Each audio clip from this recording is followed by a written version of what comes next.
Hi again, and this is Uli again from Israel, and I'm continuing with my Egyptian commentary on the Exodus, or on Passover if you like. And the subject today is leaven bread, this issue that seemingly all this, we have so many laws and writings about it. What's going on with it? Why leaven was so important, and what's the whole reference if we look through Egyptian eyes? And I already give you my hint, it's a ritual rebirth cycle connected to it. So here are all the issues I'm discussing in respect to this Egyptian commentary on the Exodus, and we are here now in our point 6, the leaven. So the leaven is, of course, all these points here are interconnected, of course, to the dreams, the firstborn, the plagues, and so on. But today I will try to concentrate on the leaven. I just refer back to the episode about the dreams, because I mentioned the dreams, the significance of the wheat and the connection to Osiris. Go back to this video if you want to recap. So we established that Osiris, as the agricultural god, had a strong connection to wheat or grain in general, to growth, to plant growth, and to death and rebirth, of course. And actually the whole wheat thing is a symbolism. You can even find it later in Christian sources that take on the symbolism of the grain, of the dead grain falling into the earth, being actually dead, being harvested from a wheat shaft, and being actually dead. So it falls into the earth, and sun comes and water comes and it grows again, and we have this resurrection. We have the dead body, the dead wheat corn, coming back to life, giving new life, and the life is the growth, the upward growth. Even if you see here in the symbolism, you see this stem, little stem with the things going out left and right of the wheat.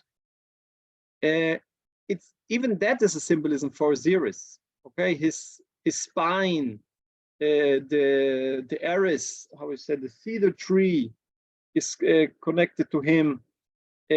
All the symbolism of something straight going up and things going left and right out of it is a symbolism for Osiris.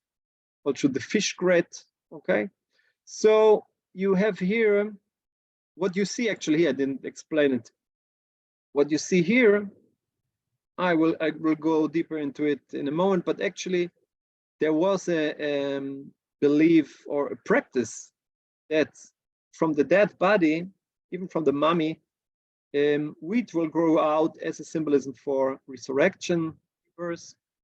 And if you look here at this Egyptian representation of the living, of the, not the reborn, I mean the before, the living grain that is now harvested, you see it's standing straight.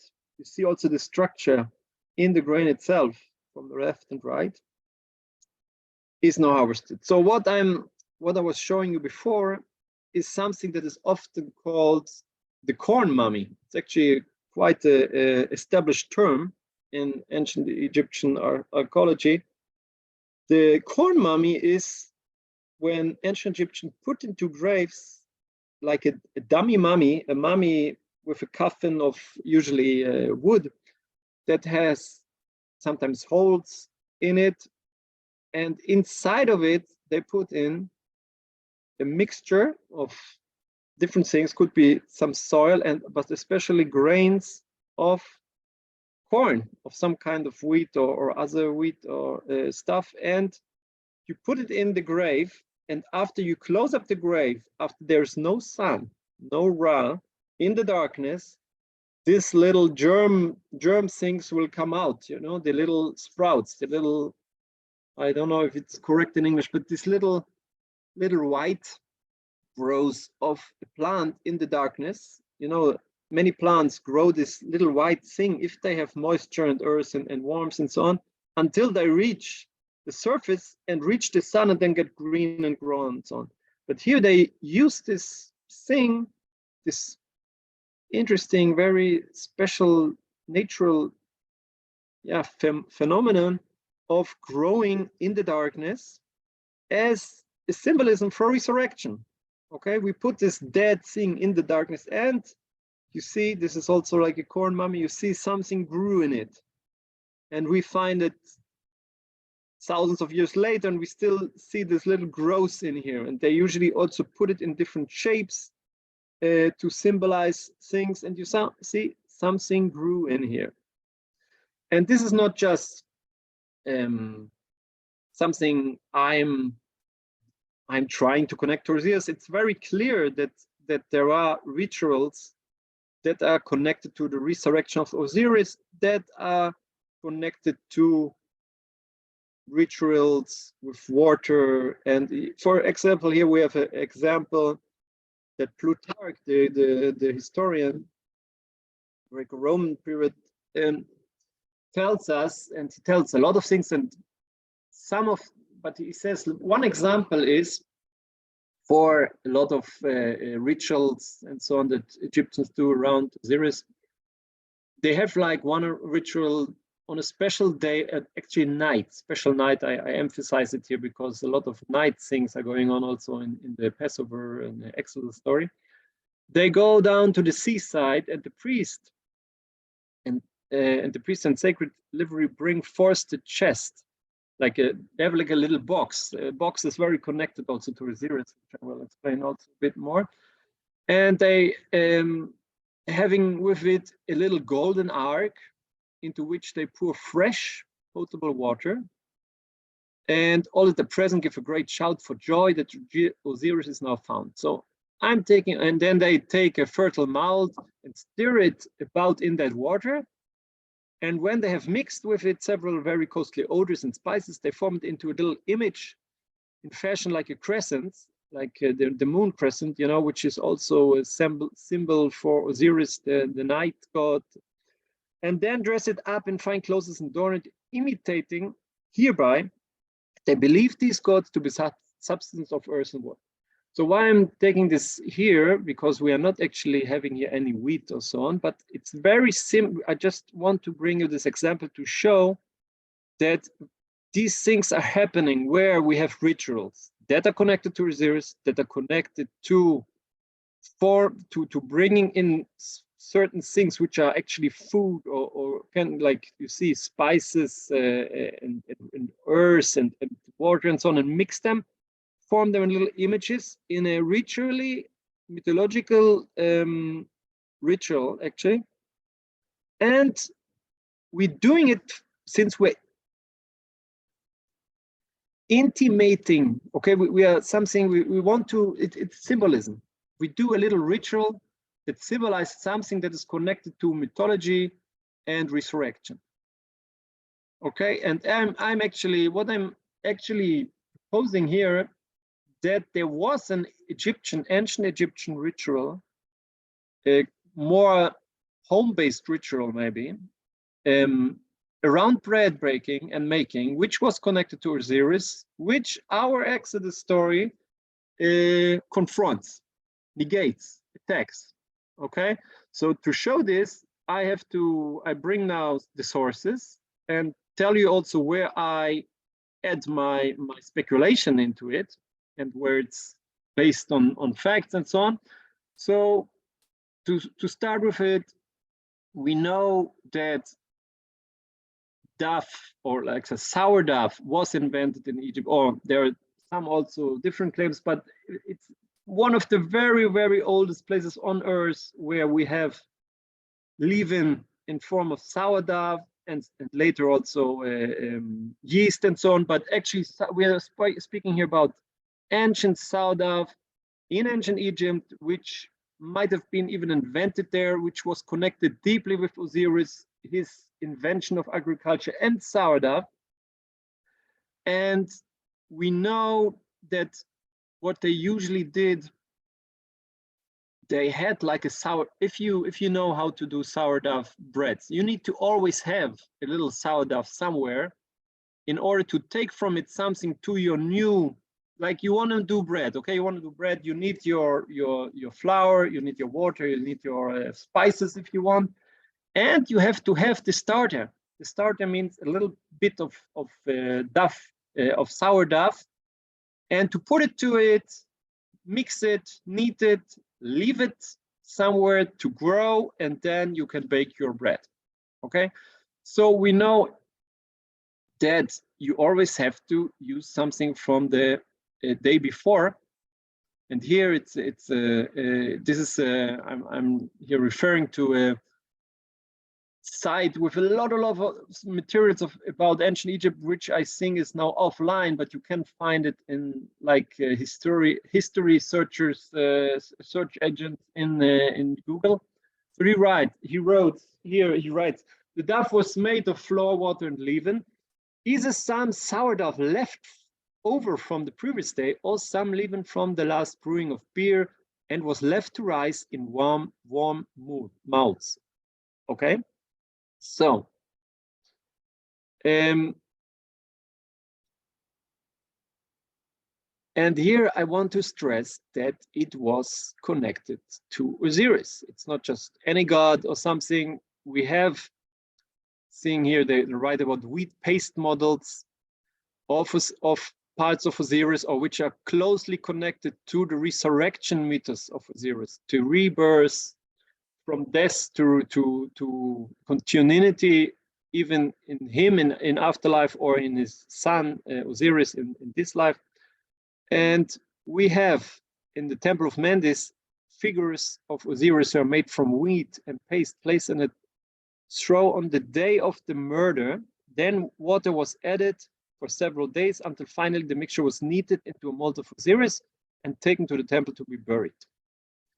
The sacred grain for these cakes were grown only in the temple fields. So I'm bringing this here first to show you there were rituals. This is more elaborated, more temple ritual, which are around days and water and wheat and the paste of it.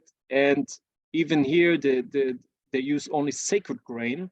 So there is such a thing going on, okay, about rituals, about Osiris, about wheat, and about letting it grow and so on. So,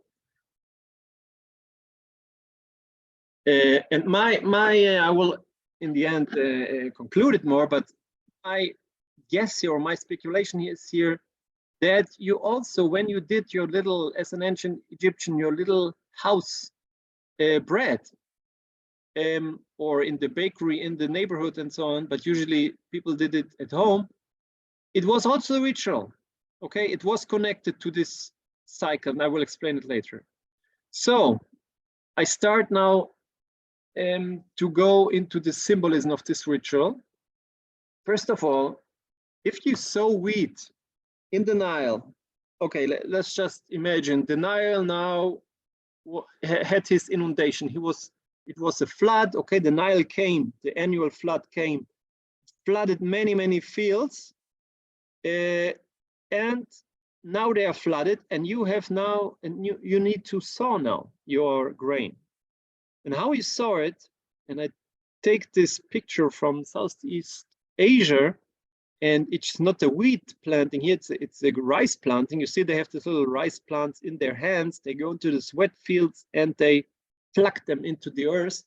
And I'm using this picture here only to remind us that the Nile was now above its banks, and everything was a bit flooded.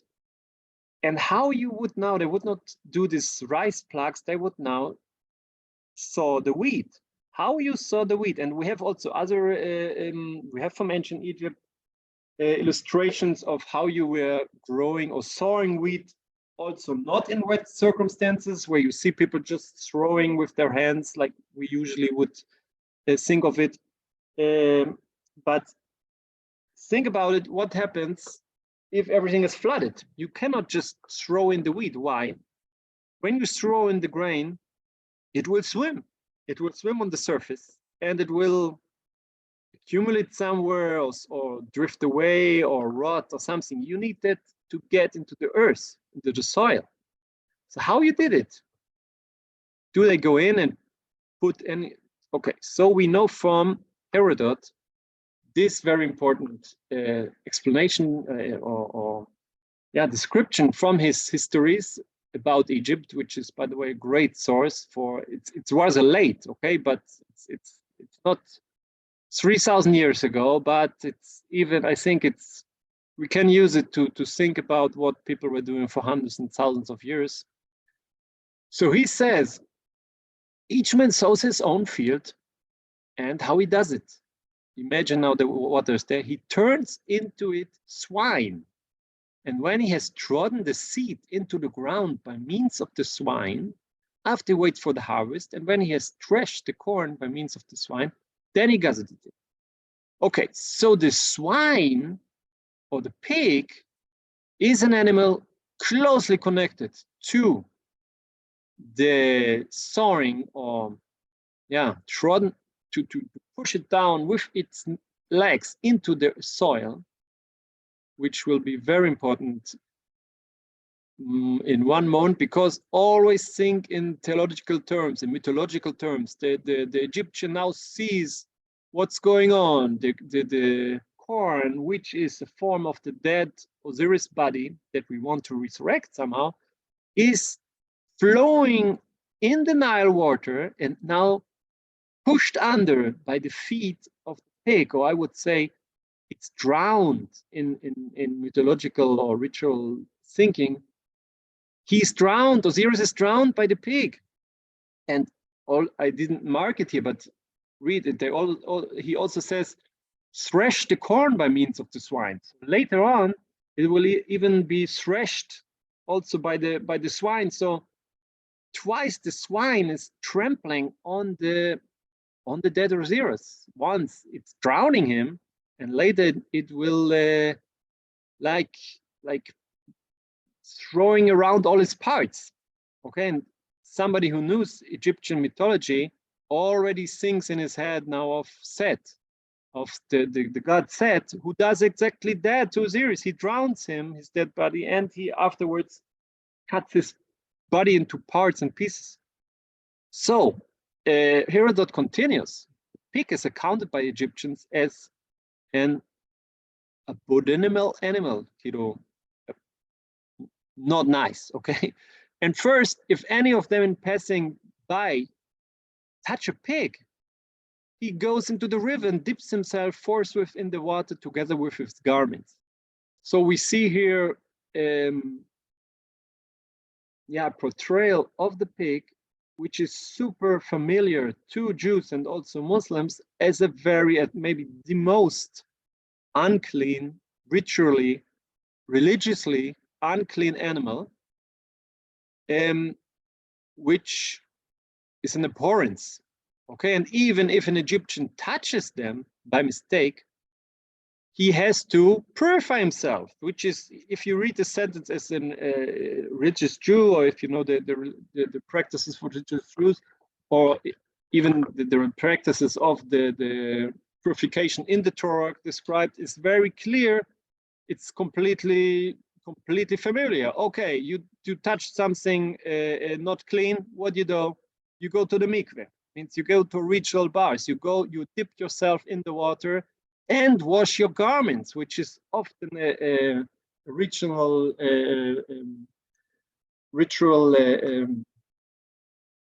how you say, something you need to do as a Kohen, as a priest in the Torah. In many circumstances we have, if you are very much unclean now, you have also to do it with your garments. So then Herodot continues. He says, now to the other gods, the Egyptians do not think it right to sacrifice swine. Okay, we have a problem. We are not sacrificing swine, or not very common, which also would mean we maybe not eating so much swine, but there was swine eaten in Egypt. And it also, I don't put in here all his explanations. Seemingly there were also different castes or groups that would eat it and would not eat it, and so on. But he says they do sacrifices to whom? But to the moon and to Dionysus, which is Osiris in like the parallel he uses, the Greek parallel. Only for like Osiris, they would sacrifice the pig.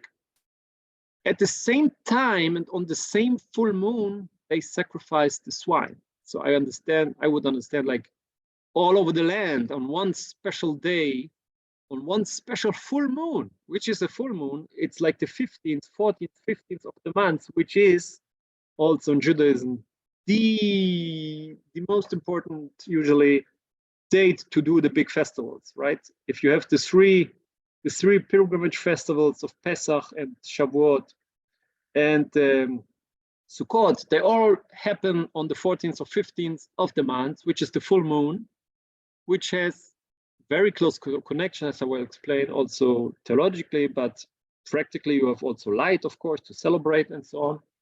And on this full moon, they would sacrifice swine all over on the same day to Osiris and then eat their flesh.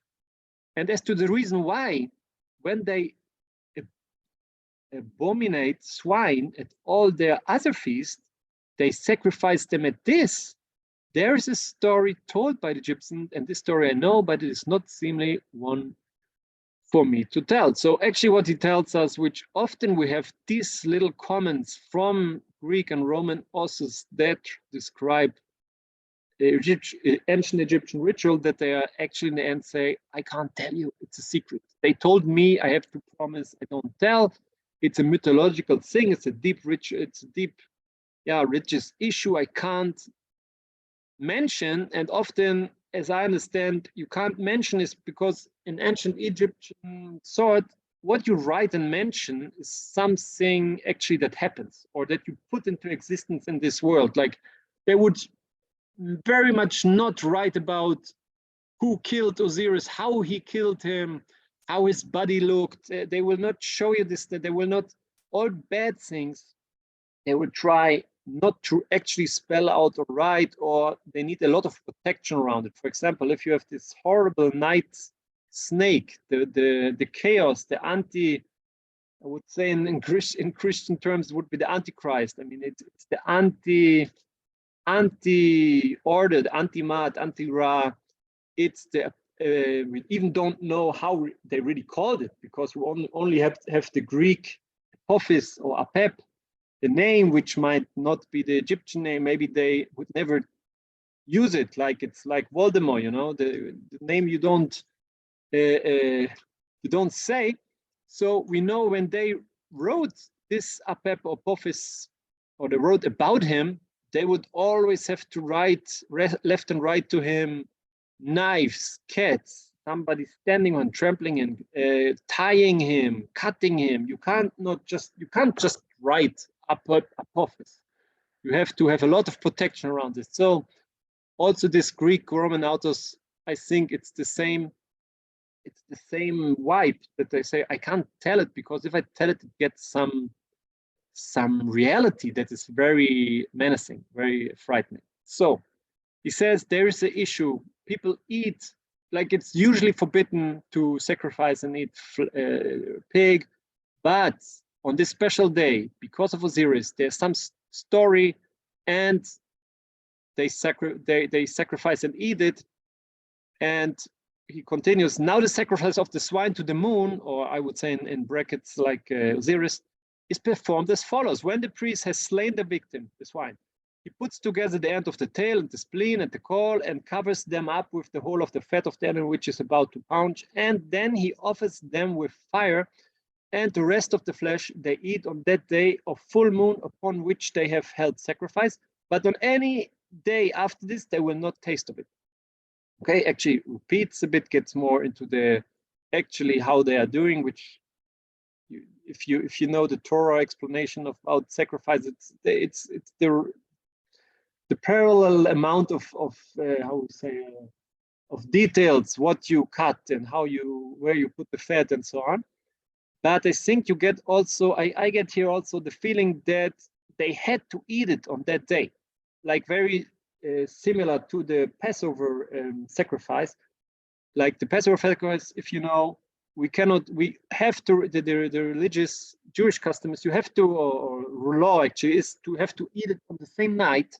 You cannot leave anything over, and it has to be roasted, not cooked, and you cannot break the bones and so on. There are like special instructions how you do it, and the rest you have to burn. You cannot leave it.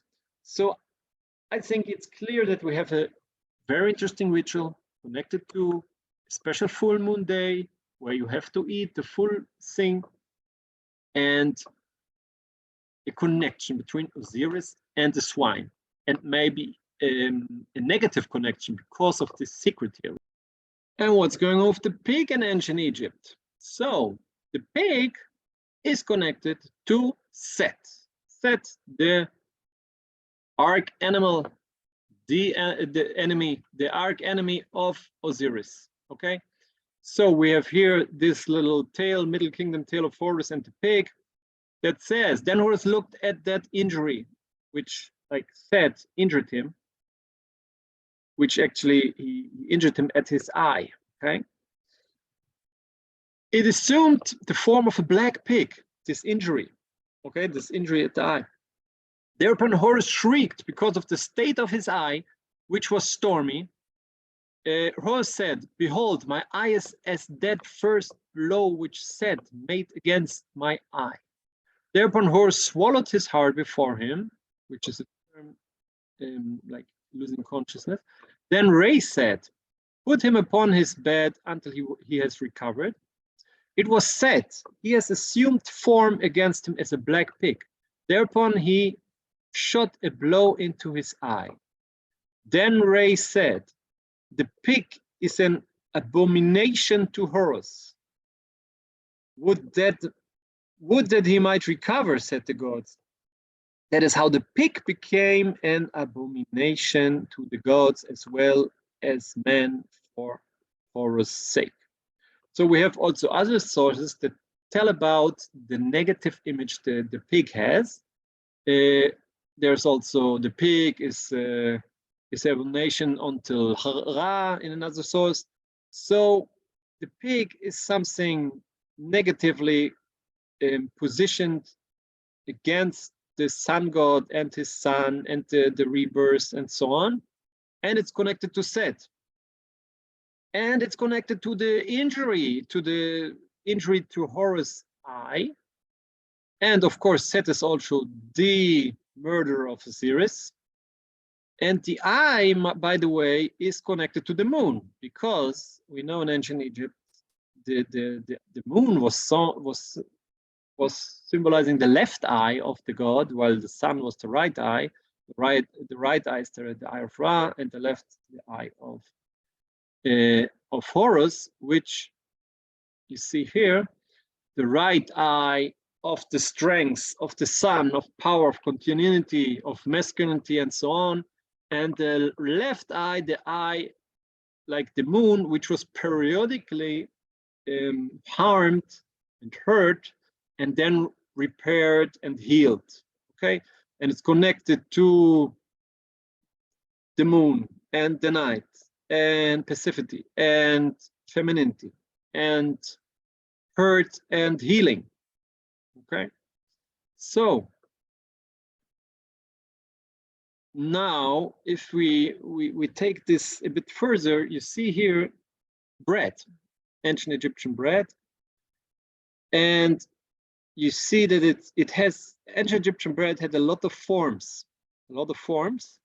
They could do triangle, they could do all kinds of things. By the way, the bread in the Hebrew, in the Israelite temple, or not temple, in the tabernacle, later in the temple, had also a very special form. But you see here, they had these ovalic loaves with the little cut here. And we had this round loaves with this round, round point in the middle. And I want to point out, you know, that everything in ancient Egypt has a meaning, each form and so on. The round bread with the point in the middle is, in my view, always symbolizing the sun, or a good thing, or Ra, or Horus, okay?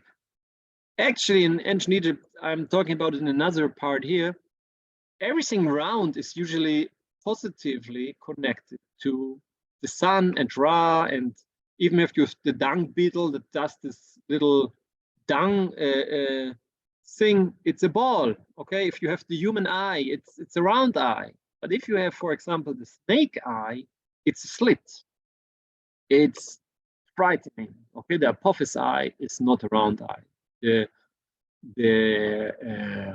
How to say, the cow, yeah, the cow, ox, and so on, they have a very round eye. It's a good eye. It's one of the good animals. It's one of the day animals. So you see also here, it's a bit like the slit eye and the round eye. Okay, and these are actually breads that were found in archaeology, unbelievable, thousands of years, that survived in graves. And you see there are different forms, but a lot of them are round with a hole in the middle, which actually is the hieroglyph for sun. So, and there are also others, you see here other forms, but also here you see this round of the sun. And even we have examples where loaves were formed, especially not just sun or like the morning sun or the rising sun is Horus in Egyptian thinking, but even was specially formed to commemorate Horus. Okay, as we have a connection between Horus bread and Horus. Okay.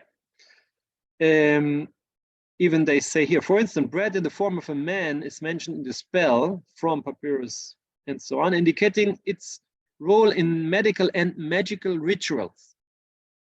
One of the surviving loaves is also made in the shape of Horus. So here we have, for me, the very important hint that we have magical rituals connected to bread and Horus.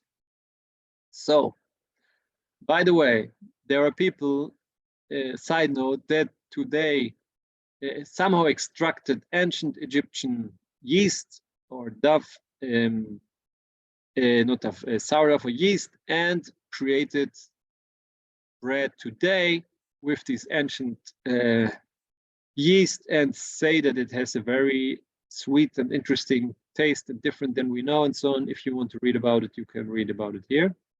So we have this round form and the moon issue, the moon that is damaged, then repaired, restored to its full, which is the full moon, which is the middle of the month, which is the day we celebrate actually Passover.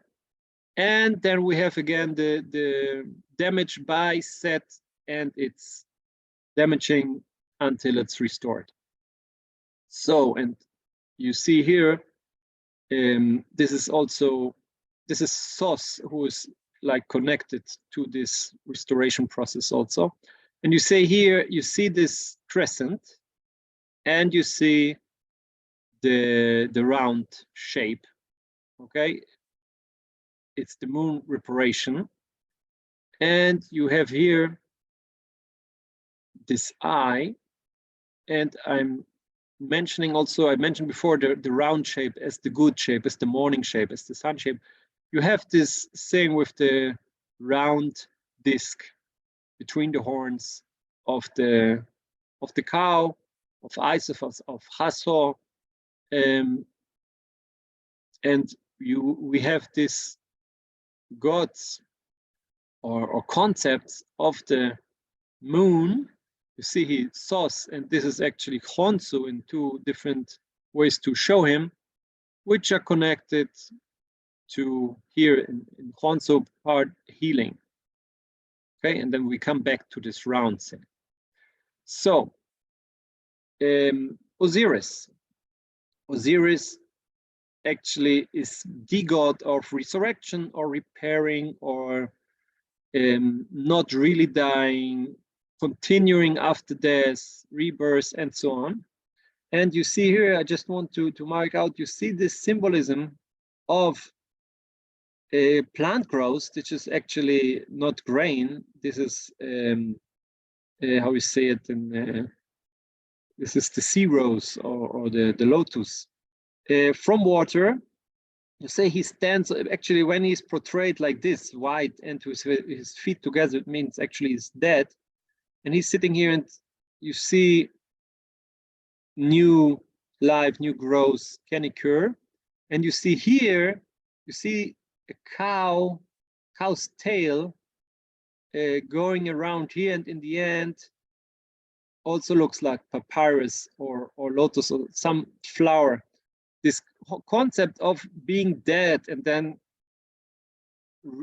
reborn in a flowery image and growing and going upwards is important for this whole thinking about resurrection, rebirth, and so on.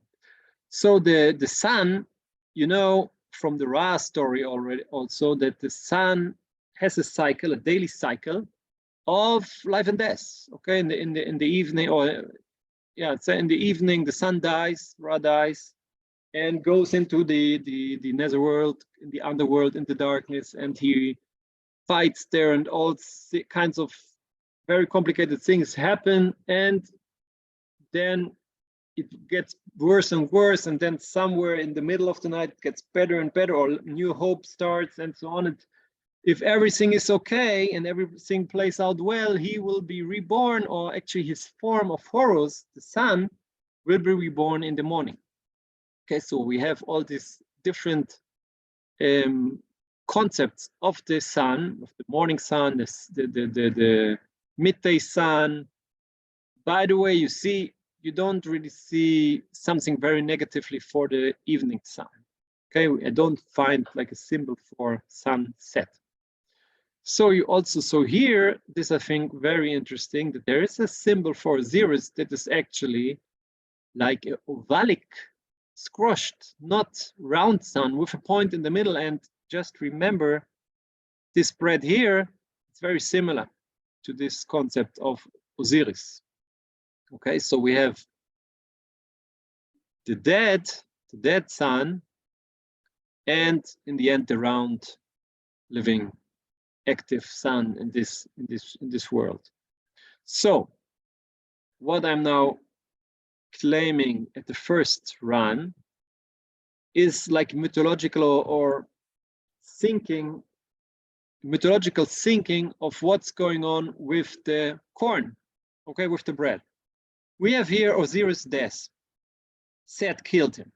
Okay, now what actually is our parallel to this little ritual that maybe each Egyptian family did in their home?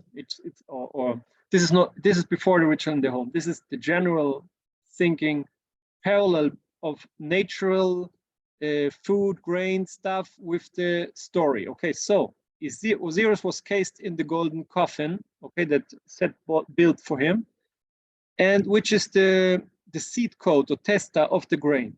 Okay, this is the coffin, the golden, by the way, coffin. Osiris drowns in the Nile inside the coffin.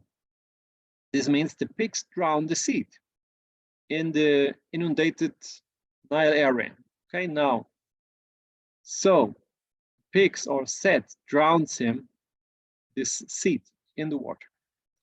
The reanimation water plus sun that usually would occur if Set would not return now. We have now planted the seed in the wet Nile valley, river banks, and water and sun and the earth actually will bring this little dead grain to a new growth. And we would have had a newborn Osiris, the new wheat germ bud, and the new-grown wheat would be the new restored Osiris. And in the morning we would have the sunrise, rebirth. But in our story with the bread, it's not what's going on, and also not in the story, the mythological story of Set and Osiris and Horus and Isis. It's not what's going on, because Set comes again. Set comes, and I call it here the second death. He destroys the wheat. Okay, the harvest, the wheat is destroyed by him in many parts, which we also read about the pig, that the pig, they're used for threshing, but there are two instances where we scatter the parts of the wheat, which is threshing, and milling, which is much more horrible if we think in mythological and story terms, because now we take Osiris' body the dead body, and we hack it into 1,000 pieces in milling. We bring out the white substance from inside and mill it and get flour. So I guess also, I have no sources for it, I guess also that the milling process in ancient Egypt, if somebody has some hint for it or heard something, please contact me. I guess that the milling process in ancient Egypt had some ritual formula, some little thing that would mention that it's a negative activity of killing the dead body of Osiris, but would like make it okay with a little ritualistic action or saying or thing. Like we know something similar from mummifying, where the organs were had to put out because actually damaging the body was seemingly something negative. And as I heard, I don't remember now the source, but they would have some person that would do the first cut in the side of the dead body with a sharp flintstone. And after he did it, like the others would throw little rocks on him and scream, shout at him, and he would run out. Okay, it's like a ritualistic little performance that says, actually, we have a very problematic issue that we're doing, but okay. So I think in milling, it maybe would not be so severe because it's a very day-to-day issue, but I guess there would be something that would remark as little marker for this positively negative mythological activity of milling the dead body of Osiris. So, but afterwards, we have a nighttime processing of this milled flour into dough. Okay, we have somebody that now collects Isis, and in other stories also Nephthys collect all these little pieces of Osiris, of this not connected body anymore, and they bring them together, do the first mummy, actually bind them all together because they actually could not fit, they could not hold together. And in my view, what they do, they collect all the body parts and combine them, and their glue is water, actually, which maybe we could also connect to Isis, which has a very strong water connection in her mythologic view as the women of the island where the Nile starts, its inundation and so on, and life and water and so on. I think we can also maybe see here a connection of Isis being the water adder to this flower. And this flower is now with the water, but actually nothing would happen.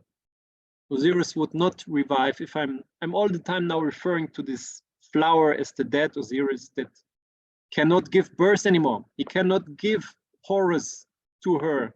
Like the whole story about Isis, Horus, and Osiris is, how can Isis get pregnant, get him a firstborn son that will continue him in afterlife, since he's his firstborn son, and will continue and do and care for his sacrifices and continuation of the lineage and so on. How is it possible after he's dead? Like the big crime of Set is that he killed this Osiris before they had a son, which is very important. Look back to my whole part of the firstborn son. And how can they now create this cosmic resurrection and continuation of the lineage and of Osiris in the afterlife, with him being dead and her not getting a chance to get pregnant? So in the actually mythical stories, she does magic, okay? She does magic and gets pregnant from Osiris. She takes his body, puts it together and does something special with it and conceives, okay? Just think about also Sarah conceiving against all odds from her old age. Think about all the other, Rivka, Rachel, and so on, how they conceive against all odds. Think about the Christian adaptation also of Mariah, against all odds, conceiving and so on. This is very much here. And what is the parallel of this magic that they do now with the connected body, it's Leaven, it's sourdough. This is the magic. And why it's magic is it rises, it does this function of rebirth, of rising from the dead, but without sun, in the middle of the night, against all odds. Okay, this magical reanimation comes through the Leaven or the sourdough. So after they did this and it it has risen, in the morning they will take it and form the bread, put it in the oven and bake it at sunrise. So I don't have many sources about the practice of having a round bread at sunrise. I take it from some cross references and some pictures, but if you have something very special, like a very specific source, I would like it also. But in my view, what happens in the morning, we would have the round bread, have like baked round bread, which is a symbol of Horus, the son of Osiris, and the morning form of Ra, which would be actually the victory against this destruction, or the try to destroy Osiris and his heritage and so on. So this would be the cycle that I'm proposing was happening. And a bit more detailed, if we look of what we know today about sourdough and its rising, how it works. Okay, so we would have a nice warm climate there actually. And you see here we have hours, and here we started. Okay, so here I'm looking here at 0, and you see if we have a normal, like they call it cold, but if you have like okay, this refrigerator, we can look about between both of them, okay? But what I'm getting here is, if you start your sourdough, you will start to see a rise, or you won't see anything at the beginning. Let's say it like this. You put it in the evening, there you won't see any rise. Then around 6 hours later, something like this, the magic will start to happen. Okay, the magic starts to happen. And in the morning, after some 6 more hours, you will have the most significant rise happened. Afterwards, it won't add much more, and you can form it and you can bake it. Okay, so we have nothing, then it starts, and then we have the full, and we do something with it. So if we take this back here, and I'm roughly taking 6 hours, and by the way, in the spring where Passover happens, we have like nearly equal day to night time, sun time to non-sun time. And we have around in this area of the year, in the evening, I'm taking around, of course, it differs on which date and which longitude and so on, altitude, but around 6:30, maybe 7, maybe and so on, you would put the leaven in the evening. You would put the new flour with the sourdough you always put aside, and you would close it up. Usually today we like to take a towel to put it in some place in the house, maybe a very ritualistic place, I guess it was. And then around midnight, it would happen to rise. And in the morning, it would be ready. Okay, so this is my supposed ritualistic circle that happened.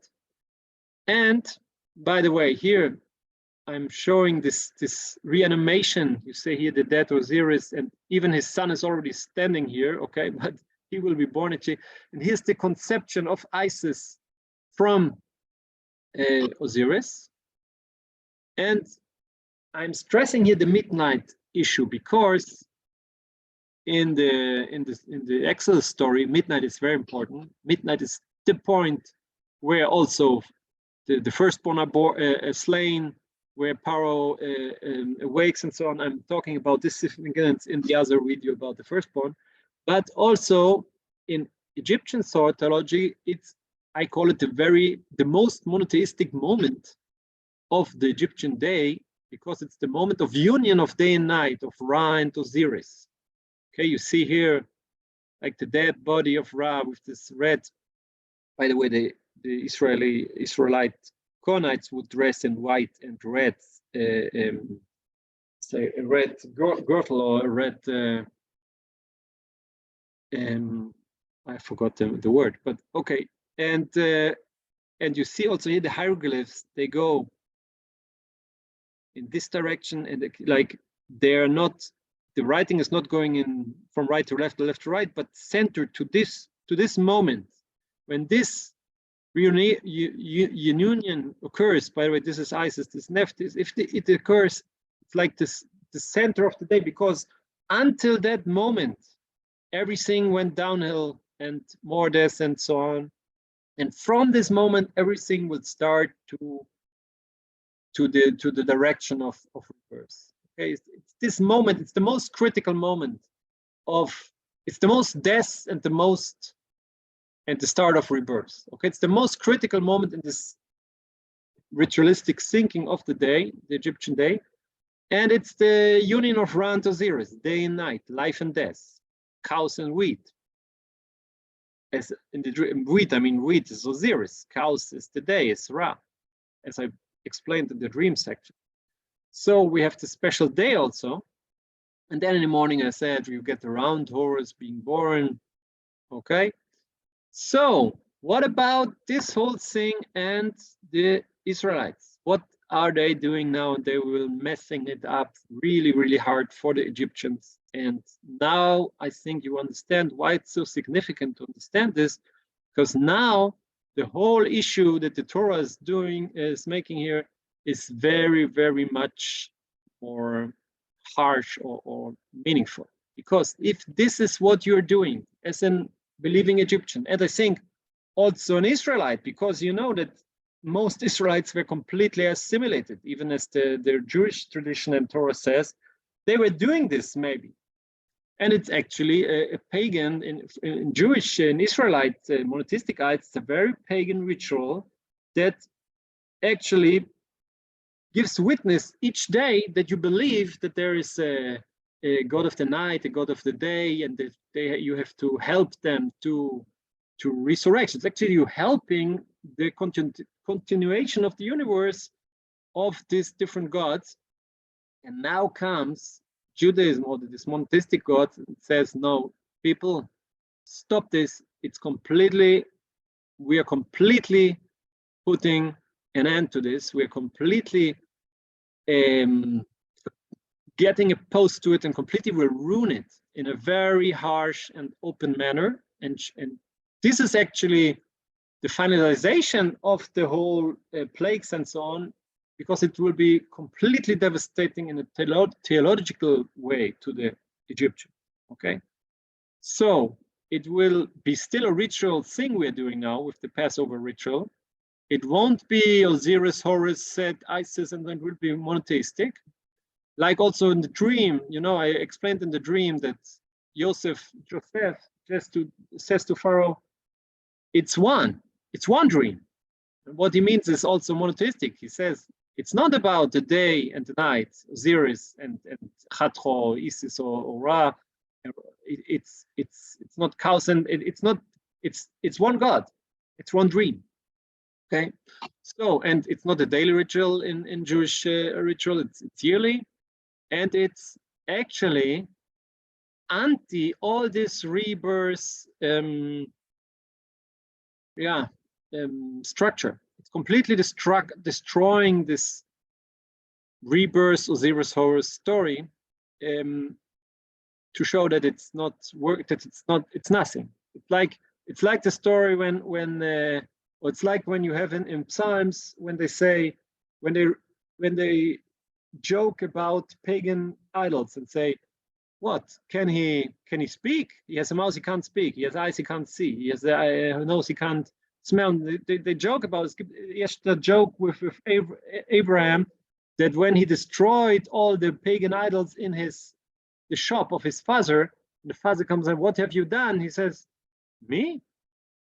I mean, they are so powerful that if they can't defend themselves. So it's something like this, I think, in the feeling. It's something like, you see, we will show you, we will destroy all this Rebirth mumbo jumbo, and nothing will happen. You will see.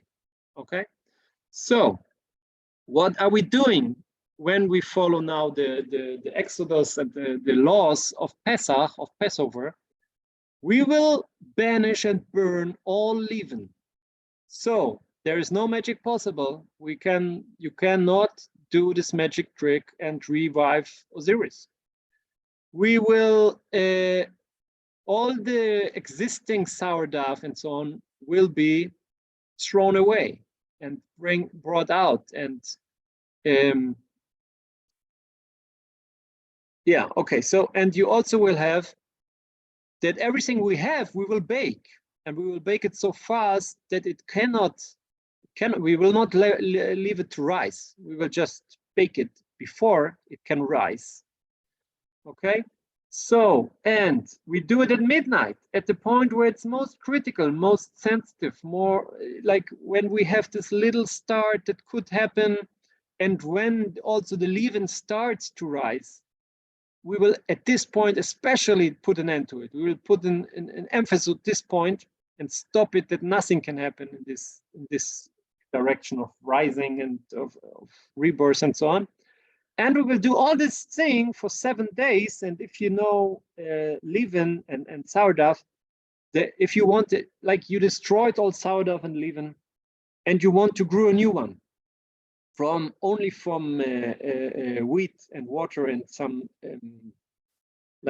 spontaneous leaven or sourdough in the air, you need at least 7 days. So even if you want to start new, you can't do it in 7 days. Okay, it's completely making sure that no rise of resurrection and so will happen. So if you do it like this, then Osiris will not be resurrected in this ritual. He will not reach afterlife. Horus will not be born, and even you can also think about this, Ra will not escape the darkness and death, which is also something we have in other plagues and so on, which I explain at another point.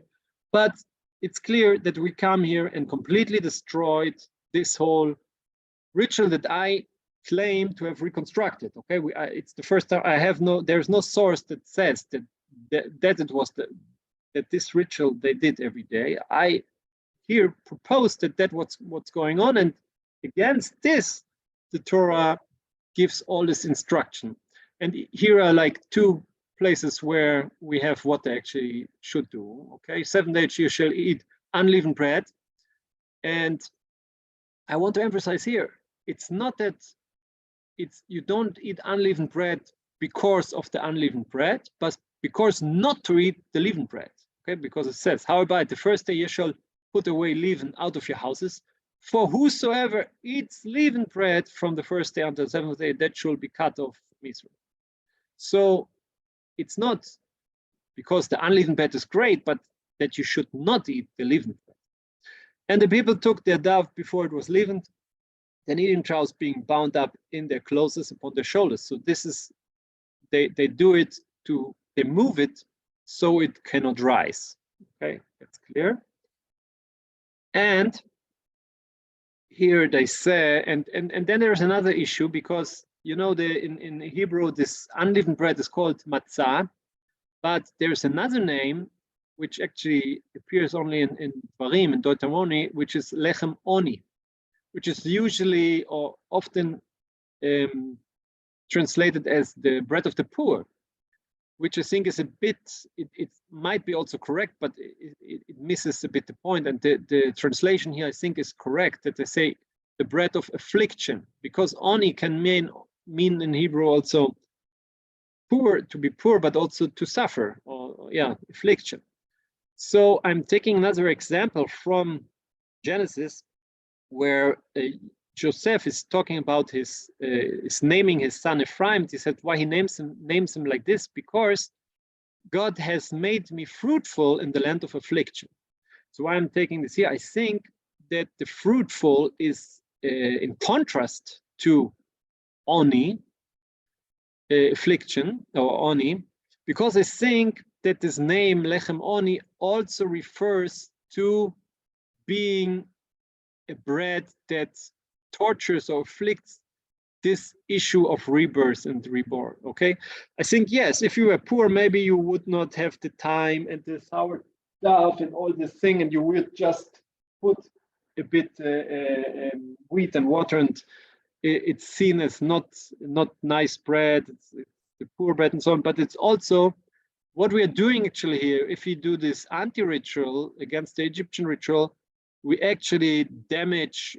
We put suffering to Osiris and the whole story. Okay, so I think also this we could understand this Lechem Oni also as a form of the bread of letting them suffer, or not letting them do their rebirth and so on. So that about the Leaven issue, which I think if we think about it like this, with all this meaning in ancient Egyptian mythology and so on about the Leaven and the process of it, we could understand the Hebrew or the Torah text and rituals very much more deeper, I think. You see here also what I claim to be the correct moror, which I'm talking another in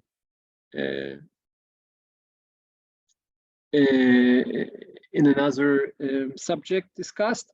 And the next one, short one, will be, how do we know when is Pesach? From the stars. And I will try to show you that Pesach is when actually we have the same thing we did now with the Leaven for the stars, which is there is a star constellation that symbolizes resurrection of Osiris by Isis with Horus, and our date for Passover is actually the date in order to show the death and damage to these three, or to Osiris. Okay, so I will show this in the next, which is actually completely parallel to what the Leaven issue does, but in a completely different world, different subject. Okay, that's it for today. The ancient Egyptian commentary on Exodus in connection to Leaven. See you next time.